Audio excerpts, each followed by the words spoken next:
After saying goodbye to my dying husband, I walked out of the hospital with tears streaming down my face. But when I overheard two nurses whispering about a dark secret they thought no one would ever discover, I froze in disbelief. I had just kissed Ethan's forehead for what everyone insisted would be the last time. His skin was cool beneath my trembling hand, the steady beep of the heart monitor now replaced by a long, merciless silence that seemed to swallow the entire room. A doctor rested a sympathetic hand on my shoulder and quietly told me there had been nothing more they could do. I nodded, because grief steals your ability to question anything. The hallway outside smelled of disinfectant and burnt coffee. Families whispered behind closed curtains while fluorescent lights hummed overhead, indifferent to every shattered life beneath them. My vision blurred with tears as I stumbled toward the exit, clutching the wrinkled jacket Ethan had worn only 3 days earlier. It still carried the faint scent of cedar aftershave and rain. Then I heard laughter. Not loud, just enough to cut through the silence. 2 nurses stood around the corner near an unattended supply cart. They hadn't noticed me standing in the shadow beside the vending machines. "Can you believe his wife actually thanked Dr. Mercer?" one of them murmured. The other let out a quiet chuckle. She has no idea he signed the transfer order himself. If she'd seen the original chart, my breathing stopped. The first nurse glanced nervously down the corridor before lowering, her voice even further. "Doesn't matter now. The paperwork's already been replaced. Besides, dead patients don't file complaints." They walked away as casually as if they had been discussing tomorrow's lunch menu. I couldn't move. My fingers tightened around Ethan's jacket until my knuckles turned white. Every comforting word the doctors had spoken over the past week replayed in my head, but now each sentence sounded rehearsed. Every reassuring smile suddenly felt like part of a performance. For one impossible moment, grief stepped aside. Something colder took its place. I looked back through the glass doors, toward the intensive care unit where my husband's body still lay behind white curtains. The man I had loved for 17 years deserved tears, but whoever had stolen the truth from him deserved something else entirely. And without realizing it, I wiped my face, turned away from the exit, and walked back into the hospital. My name is Claire Bennett, and for most of my life, people confused my silence with weakness. I never argued the loudest, never demanded attention, and never felt the need to prove how much I noticed. While others filled every quiet moment with words, I learned that the truth usually arrived after people believed no one was listening. Ethan understood that about me from the day we met. He used to joke that I could solve a puzzle simply by watching everyone else make mistakes. For 17 years, we built an ordinary life that never looked impressive from the outside. A modest home, long evenings on the porch, shared routines that became their own kind of language. We never had children, but we never considered ourselves incomplete. We had each other, and for us, that was enough. When Ethan collapsed at work 6 weeks earlier, our world narrowed into hospital corridors, insurance forms, and endless reassurances, from people wearing expensive confidence, behind spotless white coats. Every question I asked was answered with polished certainty, as though I should be grateful they were willing to explain anything at all. They spoke to me slowly, kindly, almost carefully, as if grief had made me incapable of understanding complicated decisions. I noticed the small things they assumed I wouldn't. Charts disappeared between shifts. Test results arrived later than promised. Doctors interrupted one another whenever I entered the room. Each moment felt insignificant on its own, easy to dismiss, and I convinced myself that exhaustion was making me suspicious. Outside the hospital, the pattern followed me everywhere. Ethan had always managed our investments, so bankers suddenly addressed me with rehearsed sympathy and unnecessary simplicity. Friends offered comforting advice I had never requested. Even distant relatives, who had barely called in years, began speaking about my future as though I had become someone fragile overnight. They all saw a grieving widow. No one imagined I remembered every face, every conversation, every contradiction. Standing in that hospital hallway after overhearing the nurses, I realized something unsettling. The greatest advantage I had was the same thing people had underestimated my entire life. They believed I would accept the story they handed me. They had no idea I had already begun comparing it to the truth. I didn't confront anyone after hearing the nurses. I returned the next morning carrying a folder instead of flowers, wearing the same quiet expression everyone had already mistaken for surrender.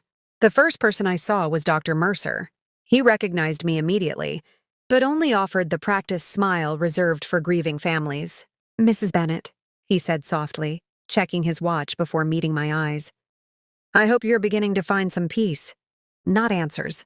Not justice. Peace." When I asked for a complete copy of Ethan's medical records, his smile hesitated for less than a second before returning. "Administration can help with that," he replied, already turning his body toward another conversation. It was the kind of dismissal polished by years of authority, polite enough to escape complaint, deliberate enough to end the discussion. At the records office, the receptionist sighed before I finished my request. She tapped her keyboard without looking at me, then informed me that some files were temporarily unavailable because the system was being updated. Her tone suggested I should simply accept the inconvenience, as though my husband's final hours could wait for better timing. As I walked back through the corridor, conversations seemed to pause whenever I approached. A nurse folded a chart closed a fraction too quickly. 2 administrators lowered their voices, until only fragments drifted through the air. "Already signed?" "Family doesn't know." The words disappeared the moment they noticed me. Even Ethan's personal belongings felt strangely incomplete. His wedding ring was returned inside a plastic envelope, along with his wallet and watch. But the leather notebook he carried, everywhere, the one where he recorded appointments, investments, and observations, was missing. When I asked about it, an orderly frowned at the inventory sheet before saying, "If it isn't listed, he probably didn't bring it." Probably. The smallest word in the sentence sounded like the largest lie. No one was openly cruel. They didn't need to be. Every glance that slid past me, every carefully shortened conversation, every reassuring smile that ended too quickly carried the same quiet message. They believed grief had made me passive. They mistook patience for helplessness. And the more they underestimated me, the more carelessly they protected the secret they thought had already been buried with my husband. 3 days after Ethan's funeral, I finally received a call from the hospital. The records department informed me that my request had been processed and that I could collect the remaining documents in person. The woman on the phone sounded relieved, as though closing my file meant closing the story. It didn't. The folder they handed me looked complete until I spread every page across my dining room table that evening. Ethan had taught me years ago to review financial contracts line by line, never trusting summaries over details. I read his medical records with the same discipline. That was when I found it. The page numbers ran perfectly from one report to the next, except for a subtle jump. Page 42 was followed by page 44. No tear marks, no accidental omission. Someone had renumbered the file to make the absence invisible. I stared at the gap for several minutes before reaching for the discharge summary I had photographed on my phone the morning after Ethan was admitted. I hadn't intended to preserve evidence that day. I had only wanted to remember his diagnosis so I could explain it to family members. The photograph revealed something the official records no longer did. In the corner of the original chart was a consultation request, signed for a specialist whose name appeared nowhere in the file I had just received. It wasn't proof of murder. It was proof that someone had rewritten the story. For the first time since Ethan died, my anger became useful instead of overwhelming. I stopped asking whether the hospital had made a mistake. Mistakes leave traces. This had been edited. I closed the folder, placed the photograph beside it, and opened a blank notebook. On the first page, I wrote a single sentence. "They are counting on my grief to make me stop looking." I underlined it once, closed the notebook, and realized I no longer wanted explanations. I wanted evidence. And once I had it, I intended to let the truth destroy every person who had hidden behind a spotless white coat. Revenge built on anger burns out quickly. Revenge built on facts survives every denial. That became my rule. For the next 2 weeks, I said nothing to the hospital, nothing to my relatives, and nothing to the reporters who occasionally called after Ethan's business partners announced a memorial, scholarship in his name. I thanked everyone for their concern, accepted every condolence, and allowed them to believe I was slowly learning to live with my loss. Meanwhile, I worked. Before retiring, I had spent 24 years as a corporate compliance auditor. My job had never been to catch people stealing. It had been to identify the tiny inconsistencies honest people overlooked, missing signatures, altered dates, duplicate invoices, approvals that appeared ordinary until placed beside one another. I had built an entire career on the belief that deception always disturbed a pattern. Hospitals, I discovered, were no different from corporations. I submitted formal requests instead of emotional demands. I ordered billing records from my insurance company, obtained Ethan's pharmacy history, and requested the electronic access logs, showing every employee who had opened his medical file. Each request was based on regulations I had quietly researched, leaving as little room for refusal as possible. Every document went into a binder divided by dates instead of departments. Facts were easier to understand when they followed time rather than titles. Soon the contradictions multiplied. A medication appeared on one record but not another. A consultation was billed that no physician acknowledged. Ethan's digital chart had been accessed repeatedly after the official time of his death. Individually, none of it proved intent.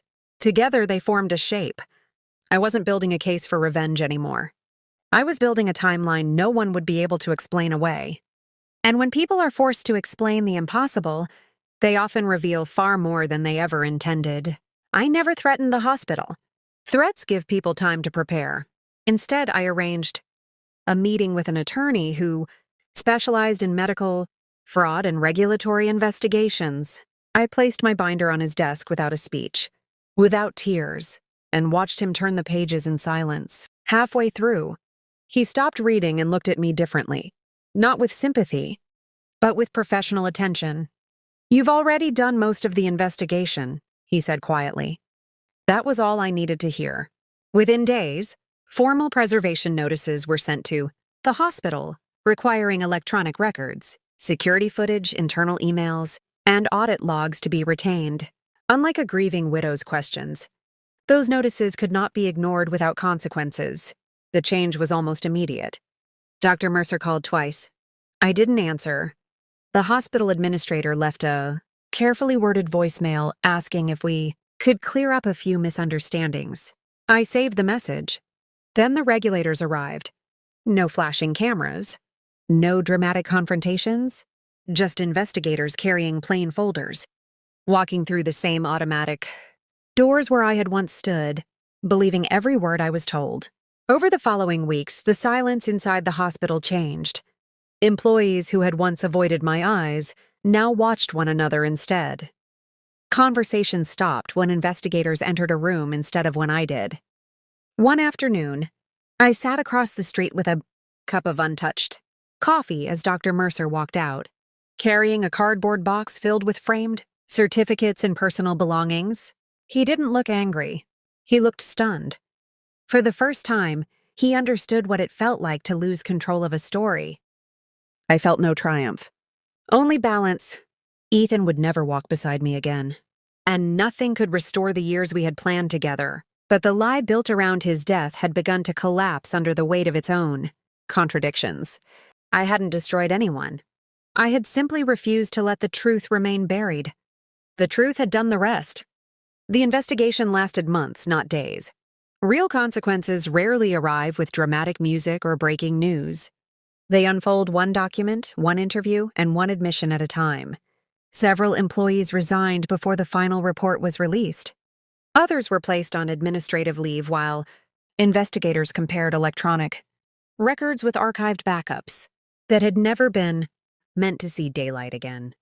The hospital issued carefully written public statements promising transparency, but the confidence that had once surrounded its spotless hallways had quietly cracked. Friends who had gently suggested I let Ethan rest stopped offering advice. Instead, they began asking how I had noticed what everyone else had missed. The answer was simple. I paid attention. Ethan's business partners visited one evening carrying his missing leather notebook. It had been anonymously mailed to the company, weeks after preservation orders were issued. Inside were pages of handwritten observations from his final hospital stay. Times, conversations, medication changes, and one sentence circled twice. Something feels wrong. Claire will notice. I traced the ink with my fingertips for a long time before closing the cover. He had trusted me even when he wasn't certain he would survive. That trust became the greatest inheritance he ever left behind. The investigation restored more than my husband's dignity. It restored my own voice. For years, I had mistaken quietness for something that needed defending. I no longer believe that. Silence, when paired with patience and truth, could be more powerful than the loudest accusation. People often imagine justice as a single victorious moment. It isn't. Justice is refusing to look away when looking away would be easier. Because the day ordinary, people decide that inconvenient truths are someone else's problem is the day. Powerful lies begin to feel permanent, and I refuse to give any lie that kind of peace. The case officially closed almost a year after Ethan's death. The final report confirmed that critical medical records had been altered. After his passing, hospital policies had been ignored, and multiple employees had concealed information during the investigation. Some lost their licenses. Others quietly disappeared from the profession. Lawsuits followed, reforms were introduced, and families who had once accepted impossible explanations began asking questions of their own. I attended none of the hearings. Justice no longer required my presence. Instead, I returned to the small routines Ethan and I had once shared. Every Saturday morning, I carried a thermos of coffee to the park where we used to sit beneath an old maple tree.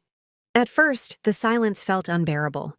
Gradually, it became familiar again, not empty but peaceful.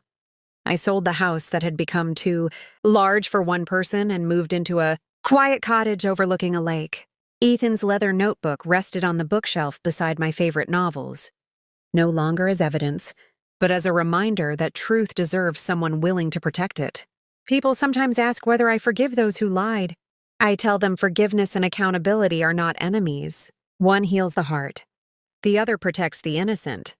I have found room for the first. I will never regret insisting on the second. Looking back, I realize the greatest mistake the hospital made was not altering documents or hiding conversations. It was believing that grief would erase intelligence, that kindness could be imitated with rehearsed smiles, and that an ordinary widow would eventually grow too tired to keep searching. They never understood that love leaves behind more than memories. It leaves behind responsibility. When you truly love someone, you become the guardian of the truth they can no longer speak for themselves. I couldn't save Ethan's life, but I saved his story. And in the end, that quiet act of refusing to look away became the loudest thing I have ever done.